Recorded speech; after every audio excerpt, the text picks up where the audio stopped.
This is Tom Tresser with the CivicLab and the TIF Illumination Project. What we're going to do this morning is run you briefly through some slides on behalf of the Chicago area for fair housing to give you a sense of what we found around TIFs. The CivicLab is a Black-led 501c3 do tank dedicated to accelerating and deepening grassroots democracy and civic engagement. We originate and build tools for civic investigation and sustainable grassroots leadership and civic accountability. We seek to expand Chicago's civic imagination, and we help develop the leaders to take us to that better future. You can say our method is investigate, fabricate, educate, activate, liberate, and repeat. We published this book, Chicago is Not Broke, in 2016, and it's at wearenotbroke.org. It outlines $5 billion in sustainable progressive revenue solutions for the city. And Karen Lewis of blessed memory loved the book. There's nothing revolutionary in this book, but it really hasn't been reviewed by any major media, although we've sold 4,000 copies. And it is helping inform, we think, the civic conversation in the city to push back against this neoliberal framework of austerity. Online, you can go to tifreports.com and see a bunch of materials that we've posted over the years, including training videos, why we say TIF is a slush fund, and much, much more. Through our in-person work and our online presentations, over 250,000 people have been illuminated since we started in 2013. And that includes over 185 public forums held all over the city. You want to bring people out, bring us to your work, and the people will come, guaranteed. We have no marketing budget. This is all because we are touching a nerve, a civic nerve, whenever we do this work. People come, they want to know what is happening to their property taxes as part of a larger question about who runs this city for who. And that's led us to work with groups in 13 cities, including the Detroit People's Platform, Southside Together Organizing for Power down on the South Side. Just recently, the folks in Austin, Texas, with Taxpayers Against Giveaways. We could go on with a number of groups that we're consulting with, because this TIF stuff is all over the country. And why? It's because we care about our property tax dollars. It's pretty simple. There was a revolution fought back in the day about when someone was messing with our taxes. Remember? Look at your history books. And we're wondering if it's time for another revolution. So when we come into the community, we do a few things. The first thing is we explain how TIFs work, but we're not going to do that right now because we figure you guys know a lot about it.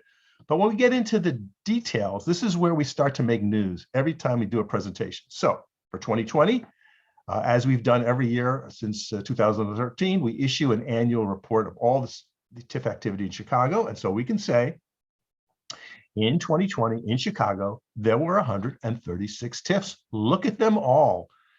They touch each other. What do you know? That's for a reason. But outside the city, inside Cook County, it's another 311. So basically, across 90 municipalities inside the county of Cook, we've got 447 of these bad boys. Now, like the Frankenstein monster, I'm a fan of monster movies. You may remember that the scientist built the monster and he said, "Don't worry, I have it under control."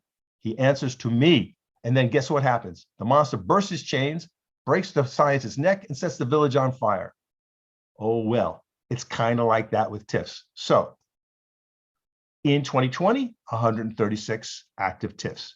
They stole or removed $820 million in property taxes. They didn't go to where they were supposed to go. Instead, they went into these slush funds called TIFs. And in 2020, they spent $415 million. So money in, money out. And since TIFs came to Chicago in 1986, it's $10 billion. Wouldn't you like to know where all that money went? Now, we claim that Mayor Daley was the king of TIFs. And you can see that when he came into office in 1989, there was a direct diametric rise straight up like a 45-degree angle until the day he left office. And we think that someone inside his administration figured out this TIF game pretty quick and realized it was the goose that laid the golden egg. And we say that it is really what powered his machine 2.0.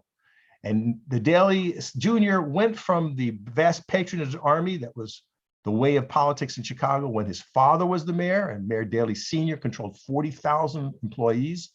Mayor Daley the Jr. wanted to operate his government and his politics in a different way, and he did it through TIFs. And that's our assertion. But you can see that even so, TIFs continued on robustly all throughout the years after Daley, right into the present time. Now, the number one thing that the TIF Illumination Project does every year, our number one service, is reveal at the end of the year how much money was sitting in the TIF accounts. We think that's a pretty important number to know. And as far as we can see, we are the first group to have revealed that number and remain the only group that does it every year. So the question was, at the end of 2020, how much money, that is to say, property taxes, were sitting in the TIF accounts? Here's the answer: $1.9 billion. Now, we think that number should be on everyone's tongue. If you're doing justice in Chicago, whatever your issue is, you need to know this number. And we say that's why, one of the chief reasons why Chicago is not broke. But we can do a lot more than this. And over the years, our TIF Illumination will tell you a couple of things. We tell you the TIF extractions by ward. We can tell you the history of all the TIFs, including the expired TIFs. So whatever your community or your ward is, unless you know the history of the ghost TIFs or the TIFs that have been expired, you don't have the full picture. We know how much money each TIF has spent. We know how much TIF money is left over in the big accounts that come from your ward. We know how much money has moved in and out of the TIFs of your ward. We know if your TIF is carrying debt. Would you be surprised or outraged to learn that over the years, the TIFs have sent hundreds of millions of dollars to Wells Fargo, a criminal enterprise? We can tell you how much the Department of Planning skims from TIFs. It's like a skim inside of a skim.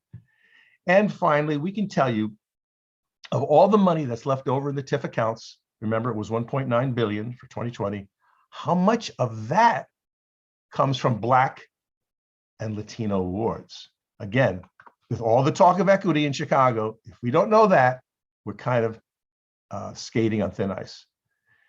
But Chicago is not alone in TIFs. TIFs are all across the state of Illinois. And the question is, how many TIFs are there in the state of Illinois? And how much money do they take every year? We know the answer, but we're not going to reveal it right now.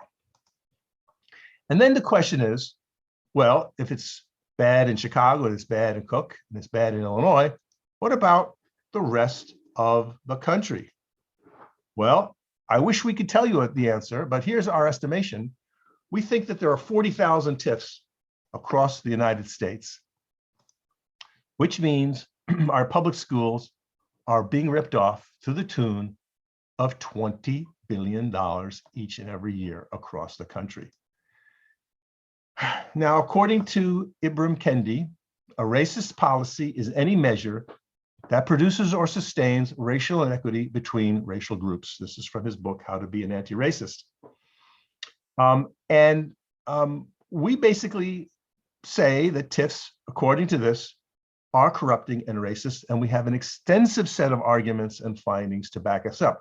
This map right here just shows the existing gap in health equity across Chicago, where the north side, where I happen to live, is very robust, but the south side, where my civic partner, the CEO of the Civic Lab, Jonathan Peck, lives down in the Washington Park area, is very, very drastic. So what this chart says is, if myself and my partner Jonathan, if we both had children right this minute, my child would live about 12 years longer than his.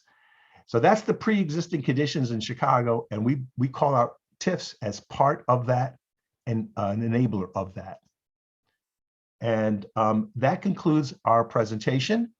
And the Civic Lab at civiclab.us or info@civiclab.us, we're welcome. Any questions or inquiries, let us illuminate your TIFs.